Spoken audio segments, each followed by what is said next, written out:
చందు పెద్దయిన తర్వాత same to same సత్యం లాగానే తన క్యారెక్టరైజేషన్ అయితే మొత్తం ఉండబోతుందనమాట. చెల్లెలంటే చాలా ప్రేమ చూపిస్తూ ఉంటాడు. కానీ లోహిత మాత్రం కావేరి టైప్ అయితే అస్సలు కాదు. చిన్నప్పటి నుంచే తనకు డబ్బు మీద కానీ, డబ్బున్న వాళ్ళతో ఉండాలని కానీ, పెద్ద పెద్ద బంగ్లాల్లో ఉండాలని, డ్రెస్సులు కానీ చాలా రిచ్‌గా ఉండాలని అయితే కోరుకుంటూ ఉంటుంది.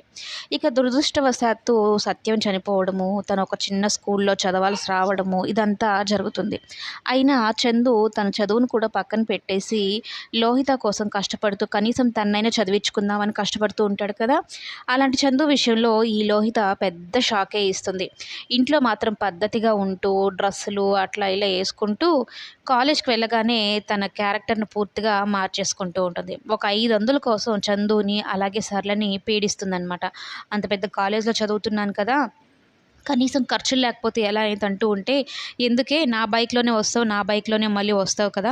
అవసరమా?" అంటూ చందు అడుగుతూ ఉంటే, "అదేంటన్నయ్య అలా అంటావు, ఒక 500 ఇవ్వు" అంటూ ఉంటే, ఆ 500 కూడా తనకి చాలా ఎక్కువగా అనిపిస్తూ ఉంటుందనమాట చందుకి. ఎందుకంటే ఒక చిన్న జాబ్ చేసుకొని ఫ్యామిలీని నెట్టుకుంటూ వస్తున్నాడు కాబట్టి. అయితే దారి మధ్యలోనే చందుని ఆపేసి, "నేను మా ఫ్రెండ్‌తో వెళ్తాను. కొంచెం తనది పనుంది" అన్నట్టు చెప్తుందనమాట. అయితే కారులోనే డ్రెస్ చేంజ్ చేసేస్తుంది. ఫుల్ పాష్‌గా తయారైపోతుందనమాట వాళ్ళ ఫ్రెండ్‌తో కలిసి. ఇక గుర్తుపట్టలేం లోహిత ఏనా అని. ఒక డబ్బింటి అమ్మాయిలాగా, గొప్పింటి అమ్మాయిలాగా చూపిస్తారనమాట. మామూలుగా అయితే సత్యం బాబు ఉన్నప్పుడు లోహిత మరోలా ఉండేది. ఇప్పుడు గారాబం చేసి చందు ఎంతైనా నా చెల్లి కదా! నా చెల్లి అడిగినవన్నీ తీసియాలి అన్నట్టుగా తనకున్న స్థాయిలోనే కొంచెం ఎలాగోలా చూసుకుంటూ ఉన్నాడు. కానీ లోహిత ఇలాంటి పనులు చేసేసరికి ఈ విషయంలో చందుకు కూడా పెద్ద షాకే అవుతుందనమాట. అయినా ఈ పాప డేరు చూడాలి. వాళ్ళ అన్నయ్య అదే కాలేజ్‌లో ఉంటాడు. అయినా కూడా డ్రెస్ మార్చేసి ఒక ఫుల్ ఫ్యాషన్ గర్ల్‌గా మారిపోయింది అంటే, ఇక అమ్మాయి డేర్‌ని ఏమనుకోవాలో ఏమో మరి.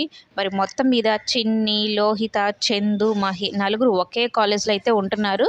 కథ తర్వాత ఎలా ఉంటుందో కమింగ్ ఎపిసోడ్‌లో